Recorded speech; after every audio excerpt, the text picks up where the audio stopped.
estoy muy tentado en hablar en relación al proceso de la cruz, las caídas, pero el Señor me llevó a algo un tanto aplicativo para ti, para mí, y creo que el Señor tiene esto en su corazón para nosotros.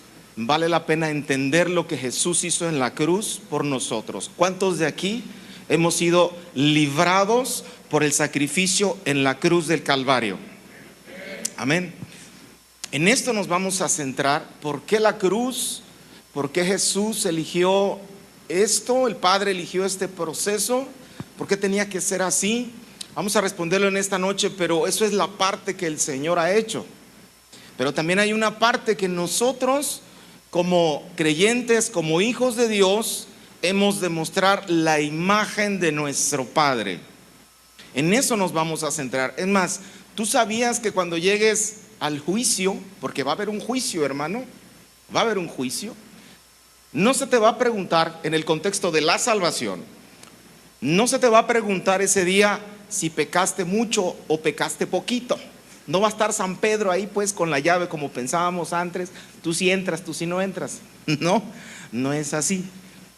Lo único que se te va a preguntar y la señal que tú vas a tener es que Jesucristo sea el Señor de tu vida.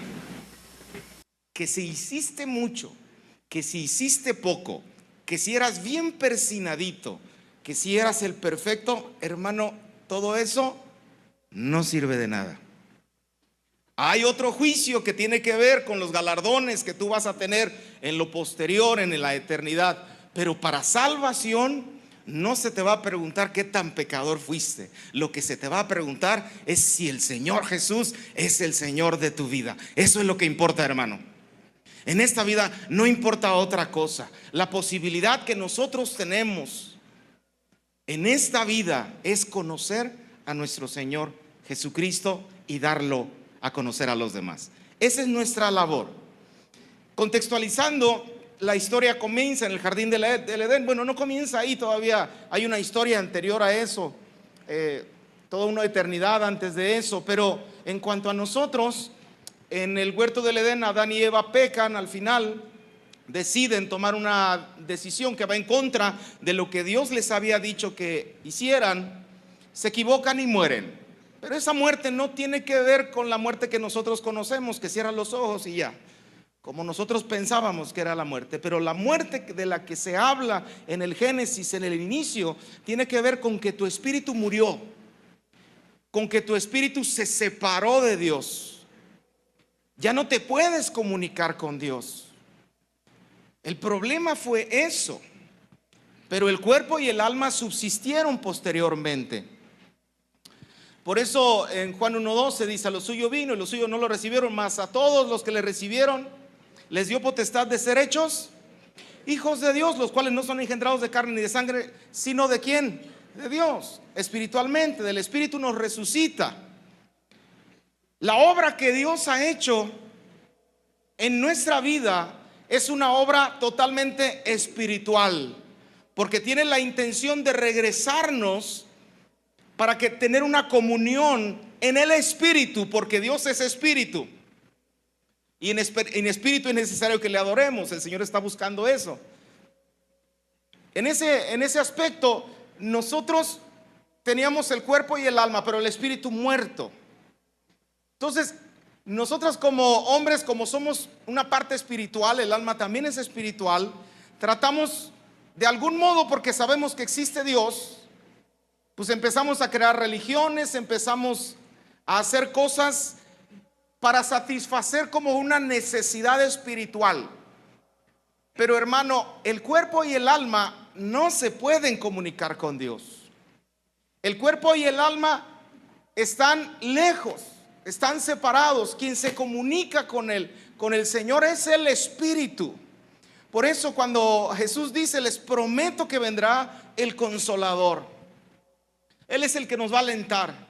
No solo eso, Él es el que nos va a impulsar, pero también establece una comunicación entre Dios y nosotros espiritualmente. ¿Qué hemos de orar? No lo sabemos. El Espíritu Santo intercede con gemidos indecibles.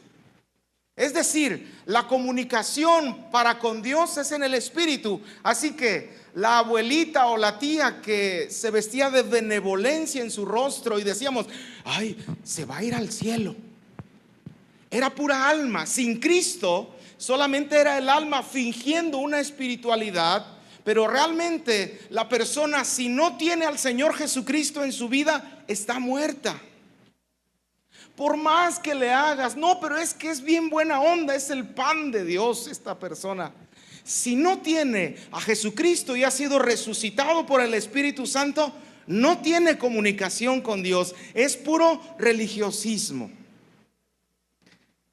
El Señor emprende una estrategia de rescate en los primeros capítulos del Génesis, en específico Génesis 3, después de que el hombre y la mujer pecan. El Señor establece una estrategia. En Génesis 3:15 dice, y pondré enemistad entre ti y la mujer. Le está hablando al diablo. Y entre tu simiente y la simiente suya. Esta te herirá en la cabeza y tú le herirás en el calcañar. Esta parte de acá. Va a haber una lucha férrima. Entiende que el diablo es un imitador. Es un imitador. Y tú dices, ¿por qué es un imitador? El diablo va a tratar siempre de tomar la posición de Dios, y en ocasiones él va a procurar, más bien siempre va a procurar engañarte para que tú pienses que él es Dios, porque él quiere tomar la posición de Dios. Así entonces dice la palabra que de la simiente de la mujer nacería el que nos va a salvar a cada uno de nosotros. Ya estaba escrito desde un principio, el plan estaba entretejido. Y sale el diablo y el Señor le dice, ¿sabes qué? Pero la simiente tuya también va a ser derrotada por la simiente de la mujer. O sea, el Padre tiene al unigénito, y el diablo un día va a aparecer el anticristo, el hijo del diablo. O sea, lo que hace Dios, siempre va a procurar también el diablo hacer algo. Dios tiene la profecía, manifiesta en sus profetas, profecía, habla por medio de los profetas, pues el diablo utiliza la adivinación. Lo que haga Dios, al final del día el diablo va a tratar también de emularlo, va a tratar de imitarlo. Entonces el Señor profetiza la derrota de Satanás por medio de la simiente de la mujer. Y ahora entendemos que la simiente de la mujer no es un hijo físico solamente que le ha nacido a la mujer. No fue Abel, no fue Caín, no fue Set, porque Eva lo pensó. No era así, lo tengo, dice Eva, la promesa que me dio Dios. No es así, sino lo que está haciendo el Señor es profetizando que un día, por medio de la mujer, nacería aquel que nos vendría a salvar, que es nuestro Señor Jesucristo. Al final todos conocemos la historia, y precisamente esta palabra de Génesis 3:15 es cumplida en la cruz del Calvario, y el Señor Jesús le pisa la cabeza a la serpiente. ¿Alguien dice amén? Ese es el proceso a grandes rasgos. Israel no entendía esto. De hecho, es un misterio. En 1 de Timoteo 3:16 tú puedes ver el misterio de la piedad, y se explica que había cosas como que no estaban totalmente reveladas, como que Dios las dejó. Sin embargo, en la Escritura estaban muy bien expresadas, y cualquiera que tuviera un corazón conforme al Señor entendería que el Señor nuestro Dios es el único que vendría a rescatarnos. Nadie más podía llevarnos a la presencia del Padre otra vez si no es Él mismo. Es Jesús. Nadie ascendió del cielo sino nada más nadie ascendió al cielo sino el único que descendió, le dijo Jesús a Nicodemo. Es el único. Solamente Jesús. No podía ser otra persona, no podía ser un ángel. El Edén, además de ser un lugar físico, también era un lugar espiritual donde nos encontrábamos para con Dios. Israel no entendió esto, que Jesús vendría un día. Él espera un Salvador, y si tú platicas con un judío, vas a escuchar que él está esperando que venga una especie de Moisés, una especie de Josué que conquiste la tierra, un Moisés que los libre del yugo de los romanos en aquel tiempo. Está esperando a lo mejor un Gedeón que se levante en autoridad guiado por el Espíritu, o a lo mejor un Sansón que agarre una quijada de asno y mate un montón de filisteos. Un judío está esperando un rey como David, alguien que conquistó, que hizo guerras, que hizo muchas cosas. Pero vaya sorpresa, nuestro Señor Jesús se presenta de una manera muy diferente a la que en teoría se esperaba que viniera el Mesías. Viene el Señor Jesús como un corderito, como un cordero. Alguien que no vino a hacer guerra, alguien que no vino a pelear, alguien que no vino a establecer su poderío, porque nuestro Dios es poderoso. ¿Alguien dice amén? Pero no vino en esta faceta. Hace 2000 años, hasta el día de hoy, hasta que Cristo venga, la faceta del Señor no es para venir a hacer guerra. Un día sí va a venir y se va a armar, porque se va a armar. Todas las naciones contra Jerusalén va a venir un día, dice la palabra de Dios. Esa es la segunda faceta. Pero en todo el contexto de la Escritura te vas a encontrar que el Señor decía: voy a venir en forma a liberarte. En Isaías 53, el siervo sufriente, el que por sus llagas hemos sido sanados, el que vamos a escupir, el que vamos a maltratar, el que va a pagar el precio. Pero siempre pegado con ese tipo de frases se encontraban frases como que el Señor te va a libertar y va a armar una guerra y te va a librar. Entonces como que se confundía un poco reconocer al Mesías por medio de todo esto. Y el Señor viene de una manera diferente. Isaías 61, 1, 2 nos explica un poquito esto. Se levanta Jesús, está narrado en Lucas 4, si lo quieres ir, yo voy a leer Isaías. Y dice el Señor Jesús: el Espíritu de Jehová, el Señor, está sobre mí, porque me ungió Jehová, me ha enviado a predicar buenas nuevas. ¿A predicar qué? Buenas nuevas a los abatidos, a vendar a los quebrantados de corazón, a publicar libertad a los cautivos y a los presos apertura de la cárcel, a proclamar el año de la buena voluntad de Jehová, a proclamar el año de la buena voluntad de Jehová. Este es el año de la buena voluntad de Jehová. Vivimos nosotros, oh hermanos, somos privilegiados. Somos privilegiados por la grande misericordia que Dios ha tenido para cada uno de nosotros, para que nuestras generaciones, para los que están a nuestro alrededor, conozcan que tenemos un Dios misericordioso, que tenemos un Dios que se ha entregado por cada uno de nosotros. Y se detiene hasta allí Jesús. Pero lo que sigue del versículo dice: a proclamar la buena voluntad de Jehová y el día de venganza de nuestro Dios. ¿El día de qué? Pero ese día todavía no llega. Pero vendrá. Va a venir a consolar a todos los enlutados. Y versos como estos hay muchos, hermano, en el Antiguo Testamento. En el Pentateuco también hay. Por ejemplo, en Éxodo 34 viene a mi mente cuando Moisés: Jehová, Jehová, Dios misericordioso, tardo para la ira, grande en misericordia. Y luego que visita la maldad de los padres, de los hijos hasta la tercera y cuarta generación. O sea, siempre hay como una faceta de rescate y luego viene una faceta de juicio y de venganza del Señor hacia sus enemigos. Ahorita, hermano, desde que Jesús llegó aquí a la tierra y hasta que venga, será el año de la buena voluntad de nuestro Dios. Los discípulos de Israel no entendieron eso. Ellos pensaban que Jesús sí es el Mesías. Yo creo que tú eres el Mesías, Jesús. Pero ya estás armando el ejército. ¿Lo tienes escondido por ahí? Pues no. Cuando Jesús empieza a confrontar a los principales de las sinagogas, del templo, a los líderes espirituales de la época, pues se sacan de onda los discípulos de cómo Jesús: espérame, la estás regando, tú vas a ser el rey de Israel, tú nos vas a librar de los romanos, no la riegues, espérate tantito. Luego viene la mamá de dos y le dicen: dile a Jesús que te siente a ti a tu derecha y el otro al otro lado.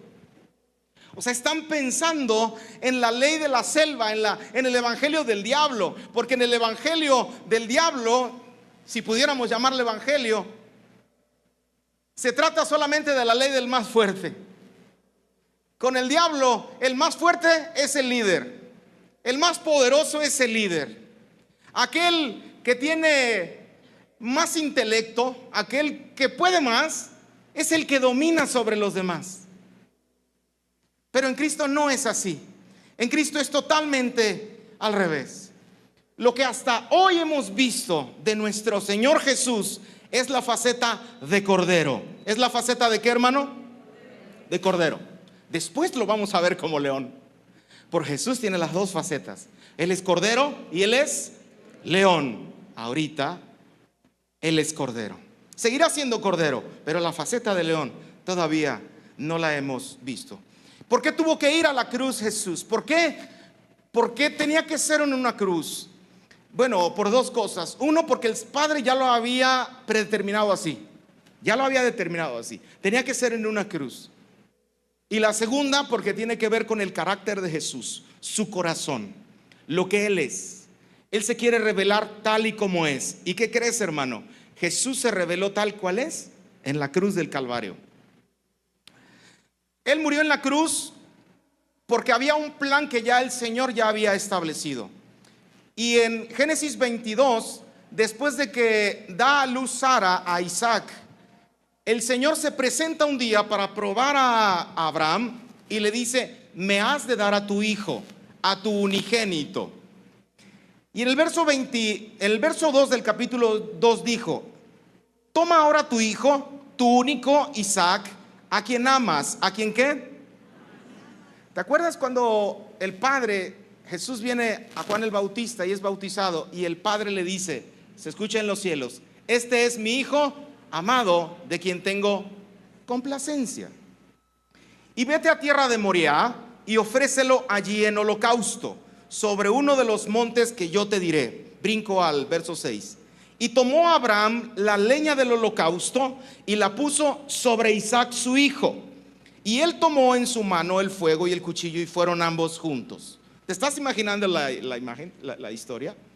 Viene Abraham, dice que viene en un asno, arregla el burrito, y ahí monta a su hijo y lo lleva hasta Moriah, hasta el lugar donde iba a sacrificar a su hijo. Y recuerda la historia donde Jesús entra de manera triunfal a Jerusalén. Es esto, hermano.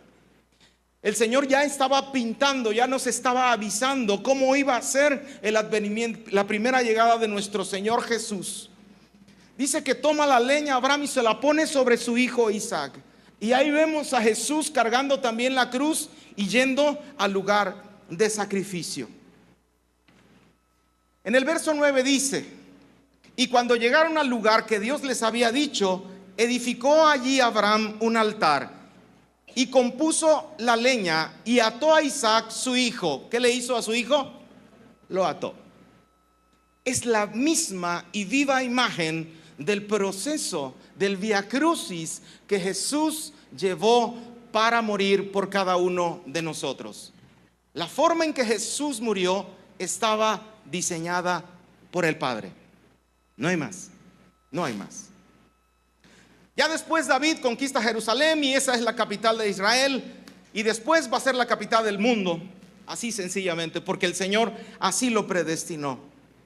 Ahí es donde el Señor le dice a Abraham: Jehová Jireh, porque al final no sacrifica a su hijo, sino más bien le dice: por cuanto no me has negado a tu hijo, yo te voy a bendecir en gran manera. Las mismas promesas que le había dicho se las repite ahí a Abraham. Y Jehová le dice: no lo sacrifiques. Yo voy a proveer para ti un cordero. ¿Qué va a proveer el Señor? Un cordero. Un cordero. De ahí viene la palabra Jehová Jireh. La segunda razón es porque tiene que ver, ¿por qué Jesús muere en una cruz? Porque tiene que ver con el carácter de Jesucristo en nuestras vidas. Isaías 66, 1, 2 dice: Jehová dijo así: el cielo es mi trono y la tierra el estrado de mis pies. ¿Dónde está la casa que me habéis de edificar? ¿Y dónde el lugar de mi reposo? Está hablando el Señor. Verso 2: mi mano hizo todas las cosas, y así todas estas cosas fueron, dice Jehová. Pero miraré a aquel que es pobre y humilde de espíritu y que tiembla a mi palabra. Repito esa segunda parte. Pero miraré a aquel que es pobre y humilde de espíritu y que tiembla a mi palabra. Hermano, el diablo no acepta el carácter de Dios. El diablo no acepta el corazón de nuestro Padre. Él va a tratar siempre de acusarte. Cuando tú pecas, Él va a militar y va a ponerte la idea de que tú tienes que ser perfecto, de que tú tienes que cumplir todas las leyes, de que si no lo haces así, un día Él va a venir y te va a empezar a acusar. Entonces tú te vas a esforzar otra vez más y vas a decir, ahora sí la voy a hacer. ¿Y qué crees? Te vuelve a tentar y vuelve a pasar que vuelves a caer. ¿Y qué vuelve a hacer el diablo? Te vuelve a condenar. Es como un ciclo vicioso. Esa es la forma en que el diablo actúa, porque él siempre va, repito, a poner aquel que es más fuerte, aquel que es más poderoso delante de los ojos, porque él quiere el trono de Dios. Te acusa para buscar esa perfección, pero la palabra dice que somos salvos por fe y no por obras. Somos salvos por fe. En contraparte, Jesús, hermano, no busca tu perfección. Jesús no busca tu perfección. Jesús te hace perfecto. Hay una diferencia grande, ¿sí lo notas? Checa al diablo, porque te puede estar engañando. Él te puede a lo mejor decir, tú la estás regando esto y no eres digno de hacer tal cosa. Tú no eres digno de llevar mi palabra. Tú no eres digno de la familia que tienes. Tú no eres digno de los hijos que tienes. Tú no eres digno del ministerio que tienes. Pero ¿sabes qué? Nuestro Señor dice su palabra, que Él nos lleva de gloria en gloria y de victoria en victoria. Ese es el carácter de nuestro Dios, que se entrega, que se da, que no busca lo suyo, sino que se... Y por ahí se salen muchos versículos que te puedo leer así de corridito. Dice, los sacrificios de Dios son el espíritu quebrantado, al corazón contrito y humillado no despreciarás, oh Dios. De hecho, el asunto de la humildad, hermano, el asunto de la humildad produce poder y no al revés. La humildad produce poder y no al revés. Pero nunca, nunca el poder va a producir humildad. No es al revés. Por eso cuando de repente ves a alguien que crece de forma desmedida económicamente, al rato ya te ve como de lejitos, porque el poder no produce humildad, pero la humildad sí produce poder. Cuando Jesús estaba ahí en la cruz, hasta sus discípulos dijeron, híjole, 3 años que estuvimos y dejamos todo por el Señor Jesús y se nos acabó el cuento, le creímos. Pero ahora cuando viene el advenimiento del Espíritu Santo, nos da a entender que Jesús, estando ahí en la cruz, estaba lleno de poder. Alguien dice amén. El asunto de venir a la cruz como un siervo sufriente tiene que ver con el corazón de nuestro Dios, que Él es humilde. Él es totalmente humilde. Por eso es necesario que si tú quieres crecer, lo hagas de la manera correcta. No busques una palanca para que te hagan crecer. Lo que tú tienes que hacer es tener un corazón contrito para con el Señor, delante de su presencia, y el Señor hará lo siguiente. Él da fuerzas al cansado y multiplica las fuerzas al que no tiene ninguna. Se siembra en deshonra, resucitará en gloria. Se siembra en debilidad, resucitará en poder. Sino que lo necio del mundo escogió Dios para avergonzar a lo sabio, y lo vil del mundo escogió Dios para avergonzar a lo fuerte. Y lo vil del mundo y lo menospreciado escogió Dios, y lo que no es, para deshacer lo que es. Hermano, la cruz de Cristo nos enseña estas cosas. Por eso el Señor eligió esta forma de rescatarnos. Él bien hubiera podido con hacer solamente así un ejército del cielo alrededor de la cruz para librar a nuestro Señor Jesús, pero Él no lo hizo porque no es su corazón así. En ese sentido, es fácil entender por qué Jesús muere en la cruz? Punto número 1, porque el Padre lo diseñó así. Punto número 2, porque su corazón revela su carácter, revela su vida.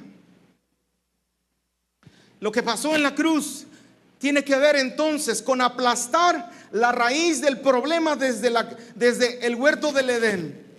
Aplastar la obra del diablo que hizo sobre nuestras vidas, porque tienes que saber que el Señor ha venido a rescatar lo que se había perdido. Yo he sido rescatado por Dios, tú has sido rescatado por Dios. Por lo que hizo en la cruz del Calvario, tú y yo hemos sido rescatados. Él abolió, le pisó la cabeza al diablo para destruir el orgullo. Lo que se había enaltecido terminó siendo humillado.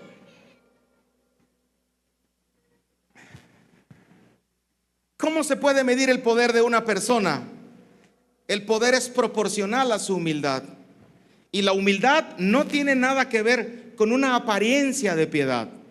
No tiene que ver con que ay, así.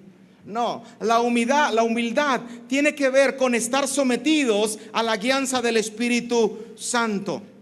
En la cruz, 4 cosas tenemos que quedarnos en la cabeza. Punto número 1, la cruz revela el carácter de nuestro Dios.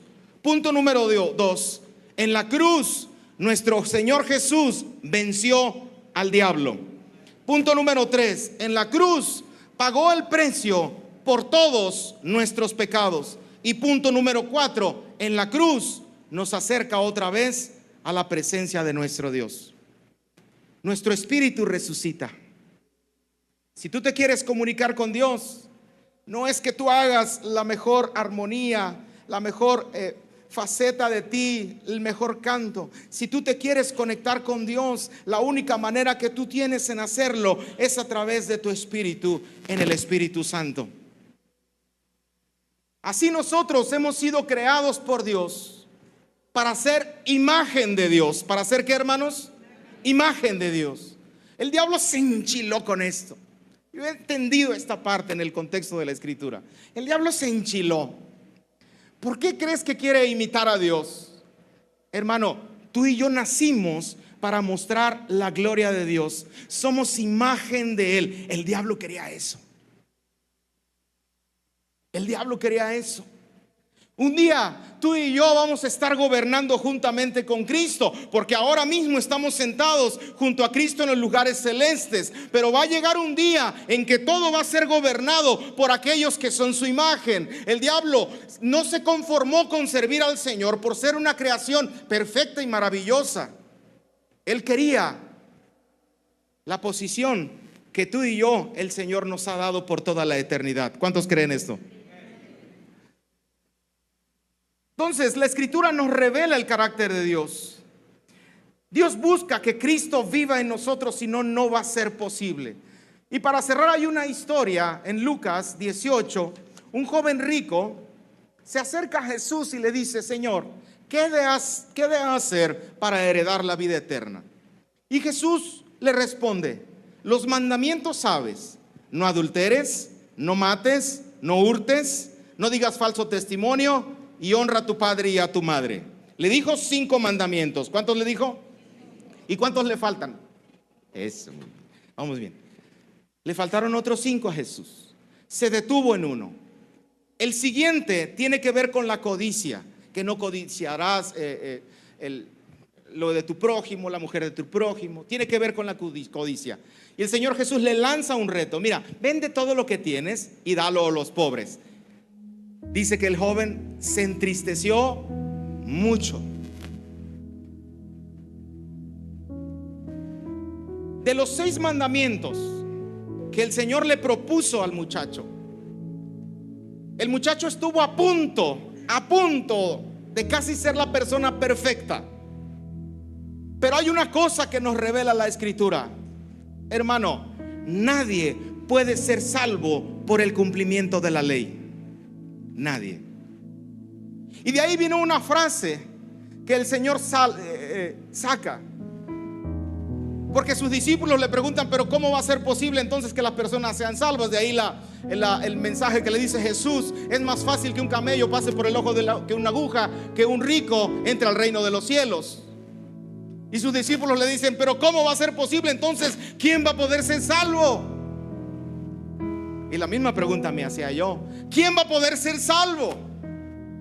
Y Jesús le responde: lo que es imposible para el hombre es posible. Lo que es imposible para el hombre es posible para nuestro Dios.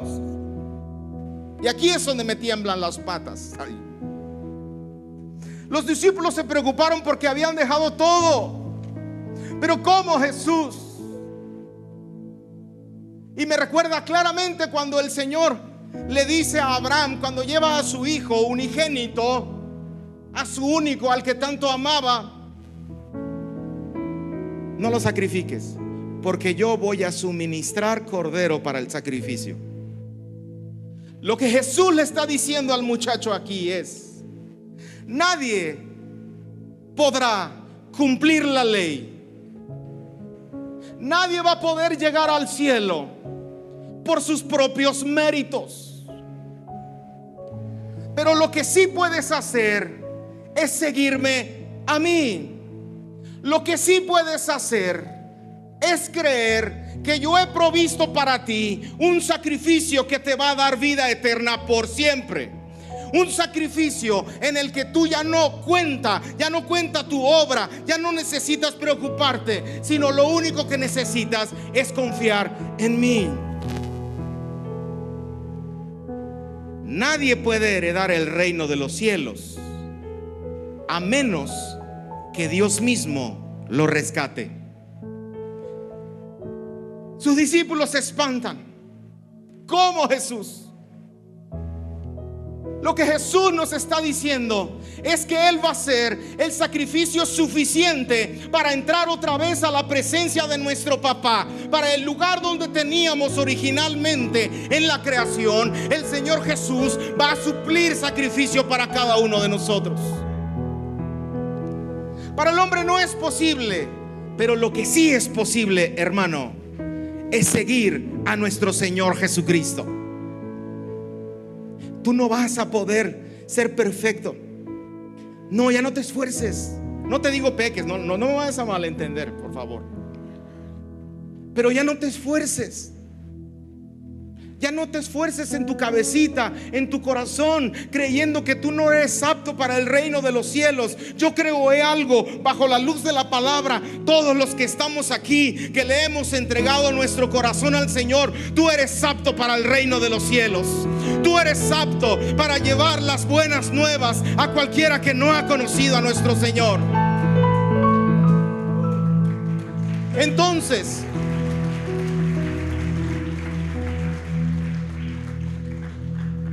Jesús dice por eso: si alguien quiere venir en pos de mí, niéguese a sí mismo y tome su cruz y sígame.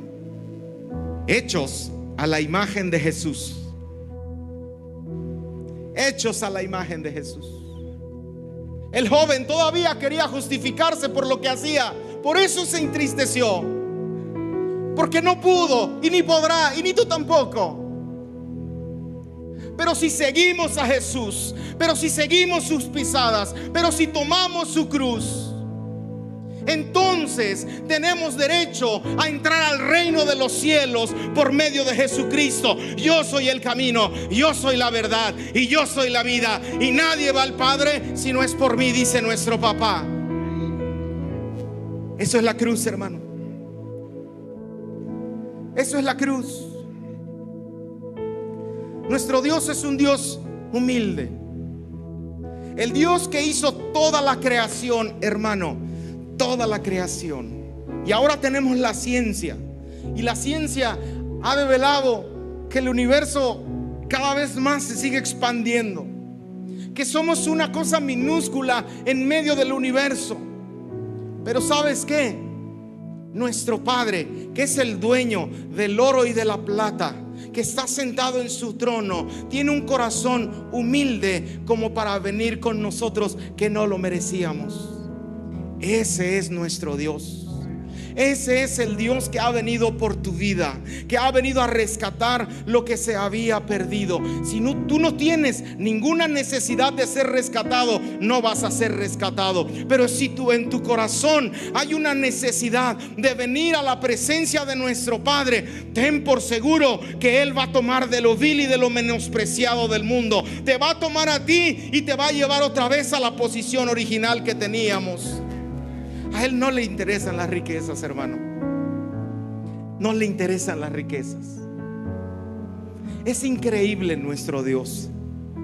Nuestro Padre es un ser increíble. Lo que para ti es imposible, para Dios es posible. Es posible. Y no tergiverses este verso con cosas que tú quieres por capricho. Estamos hablando de lo más preciado que tenemos, que es la presencia de nuestro Padre. Estamos hablando que para el hombre era imposible llegar a la presencia de Dios, pero en Dios, en Cristo, todo es posible. Y en Juan 19:28 dice: después de esto, sabiendo que Jesús ya todo estaba consumado, dijo, para que la escritura se cumpliese: tengo sed.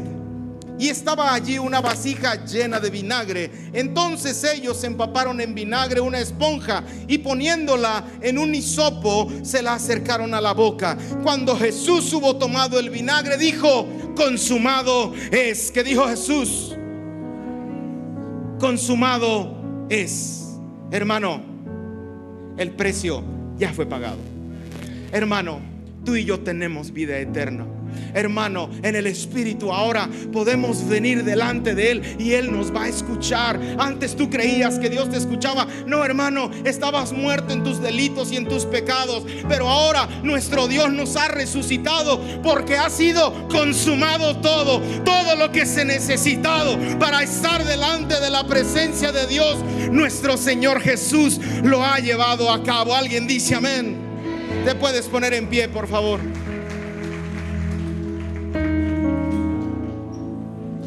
Y habiendo inclinado la cabeza, entregó el Espíritu. ¿Qué entregó?